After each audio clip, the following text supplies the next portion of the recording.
আমি ওটি ফোন গেছে তারপরে আসে দেখে আমার ছেলে গিয়ে গেছে ধরে আমি খবর পারি না কিছুই আমি কিচ্ছু জানি না কে গেছে শূন্য যে নদীর ঘাটত নিয়ে যাবে আসছে ও তাকে তো করেনি আমার ভাইকে নিয়ে যায় আজকে আমাদের মৃত্যু আমরা এখনো লাশ পর্যন্ত তার পাইনি ৬-৭ ঘন্টা হচ্ছে আমরা এখনো লাশ পর্যন্ত আমার ভাইয়ের পাইনি ২টার সময় দুপুর ২টার সময় তাকে ঘর থেকে তুলে নিয়ে গেছে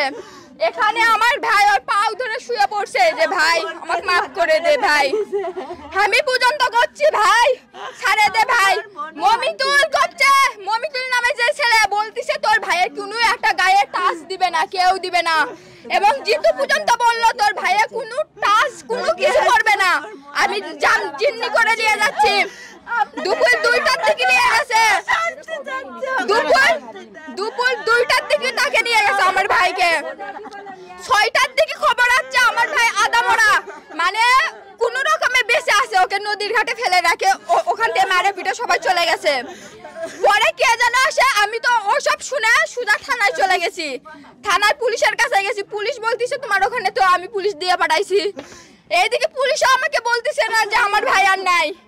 আমি ওখানে বসে আছি আমাকে বলতেছে তোমার ভাই জিএম মেডিকেলে ভর্তি আমি বলতেছি ভাই আমাকে নিয়ে চলেন আমার ভাইয়ের কাছে বলছে না তুমি বাসায় যাও পরে যাও আমি বলতেছি নিয়ে যাই চলেন বলতেছে আমার ভাই কি বেঁচে আছে স্যার বলতেছে হ্যাঁ তোমার ভাই সুস্থ আছে মেডিকেলে ভর্তি করাইছি আমি বাসায় এসে শুনি আমার ভাই আর নাই স্যার আমি পুলিশকে ভয় পাই না উনি আমার ভাইকে নিয়ে গেছে আর নাকি বলছে আমি একে মেরে ফেলে পুলিশের হাতে ধরা দিব তাহলে আর কি কোনো ভয় আছে জানে ওই ভাবতেছে আমার কাছে টাকা আছে আমি ঘুষ দিলে 1 বছর 2 মাস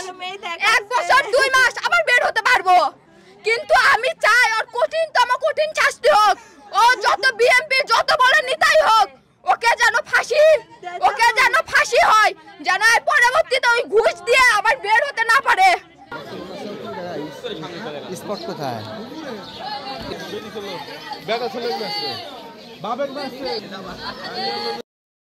বয়স বেশি না স্যার 13 বছর বয়স ওনার মেয়ে আর ওই বুড়াই বয়স 50 প্লাস হবে ও কি করছে আমার ভাইকে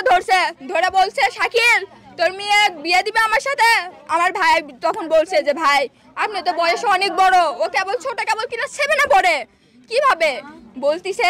তোর মেয়ের যত লেখাপড়ার খরচ যত কিছু আমি চালাবো সবকিছু তুই আমার ভাইকে বিয়ে দে তোর মেয়েকে বিয়ে দে আমার ভাইকে এটা নিয়ে অনেক হুমকি ধুমকি দিয়েছে কেন তুই তোর মেয়েকে বিয়ে দিবি অনেক হুমকি ধুমকি দিয়েছে আমার ভাই আজকে সকালে কাজে গেছে বিনা কারণে কখনো ওর ভাই কারো গায়ে হাত দিবে না আমার ভাই যদি একটা থাপ্পড় মারেও থাকে তাকে ওখানে সবাই মিলে গণপিটানি দিয়েছে তারপরেও কেন বাসা থেকে তুলে নিয়ে যায় আমার ভাইকে মার্ডার করলো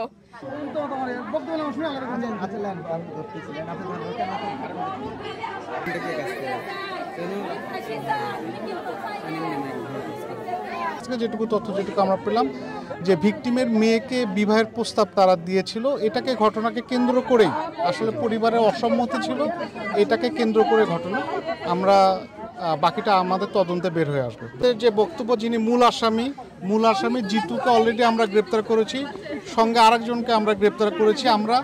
তথ্য যাচাই বাছাই করছি সেই ঘটনার সাথে জড়িত কিনা যদি ঘটনার সাথে জড়িত থাকে তাকেও আমরা গ্রেপ্তার দেখাবো যে